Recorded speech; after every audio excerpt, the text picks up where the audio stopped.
नमस्कार प्रेक्षकांनो, हुकुमाची राणी ग या मालिकेच्या येणाऱ्या जबरदस्त भागामध्ये आपल्याला असं पाहायला मिळतंय की इकडे विक्रांत ते सगळेच आता घरी येतात.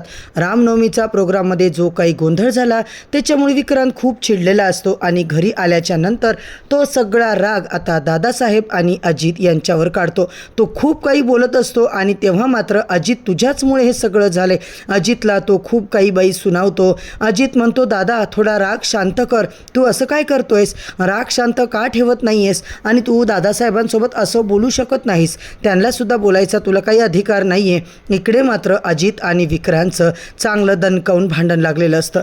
इकडे प्रेक्षकांनो, जबरदस्त पद्धतीने विक्रांत आता चिडलाय. तो बोलतो, मला कुणालाच काही बोलायचं नाही आहे आणि मला तू काहीच सांगूच नको. हे बघ, दादासाहेबांना तिकडे येऊन काही बाई बोलायची अजिबातच गरज नव्हती ना, कशाला आले आणि सगळी डील कॅन्सल झाली.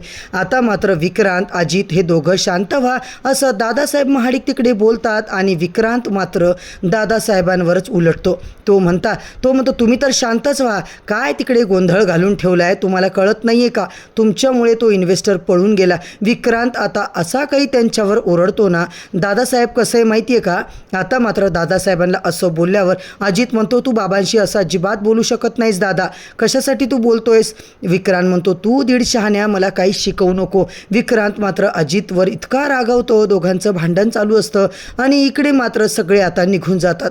आता मात्र राणी, इंद्रा, आबा आणि मालती हे सगळे घरी येतात. आता एवढ्या सगळ्या आबांना मान मिळाला आहे, आता त्याच्यामुळं आता सगळेच खुश असतात आणि तिकडे मात्र त्या सगळ्यांचा आनंद बघून रत्ना काकीला मात्र वाईट वाटतं. बघा माझ्या फॅमिलीत काय चाललं आहे आणि राणी मात्र तिच्या फॅमिलीमध्ये किती आनंद आहे. राणी म्हणते, आता घरी आल्यावर आपल्याला आता लगेच जे काही कारस्थान आहे ना ते करून टाकावं लागेल. मालती म्हणते की हे बघा, मला खूप त्रास होतोय, माझे खूप आता गुडघे वगैरे दुखायला लागलेत. त्यावर राणी म्हणते की आबा मात्र आता राणीलाच म्हणतात, राणी तू आहे ना स्वयंपाक बनव, तिला खायला दे काहीतरी, तरच ती आता शांत होईल, नाहीतर तिचं फार अवघड आहे बरं का.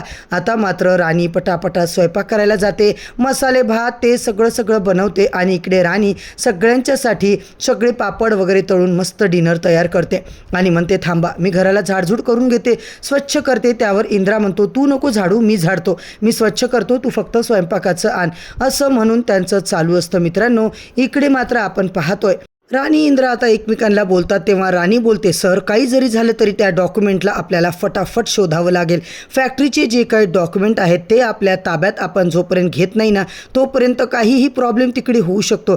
कारण तिला आता माहिती असतं की विक्रांत काहीही करू शकतो आणि ती त्याच्या रूममध्ये सरळ जाते. इकडे अजित मात्र आईला बोलतो की विक्रांत दादाच्या रूममध्ये माझे हेडफोन्स राहिले, तेव्हा ती रूममध्ये असतील, घेऊन ये. आणि विक्रांतच्या रूममध्ये नेमकी मित्रांनो राणी मात्र इकडे डॉक्युमेंट उचकी करत बसलेली असते, डॉक्युमेंट शोधत असते. आता मात्र राणी इकडे जाते आणि मालतीला प्रश्नच पडतो, राणी तर याच्या रूममध्ये आहे आणि अजितही तिकडे चाललाय, आता त्याला कसं थांबवायचं, मालती मात्र त्याला हेल्प करेल का. शेवटी आपण बघतोय मालती मात्र विक्रांतच्या रूममध्ये घुसली आहे. सगळे डॉक्युमेंट वगैरे जे होते तिनं शोधून काढलेच. शेवटी ती फाईल मिळवलेलीच आहे आणि इकडे फॅक्टरी आपल्या नावावरती आता तिला करता येणार आहे. हे घर सुद्धा, हो मित्रांनो, जबरदस्त धमाका आता इकडे राणीने दाखवलेला आहे. आता मात्र खरंच उर्मिला, विक्रांत, अजित आणि दादासाहेब, रत्ना काकी सगळे रस्त्यावर येणार का आणि हे सगळं राणीला या प्रकरणात यश मिळणार आहे की राणी पकडल्या जाणार आहे, हे सगळं आता पाहणं खूपच रंजकदार ठरणार आहे. तर मंडळी, हुकुमाची राणी या मालिकेचे सगळेच प्रोमो अपडेट जाणून घेण्यासाठी, एपिसोड रिव्ह्यू जाणून घेण्यासाठी चॅनलवरती नवीन असाल तर चॅनलला सबस्क्राईब करा, व्हिडिओला लाईक करा आणि तुमची प्रतिक्रिया मात्र आम्हाला नक्की कमेंट करून कळवा.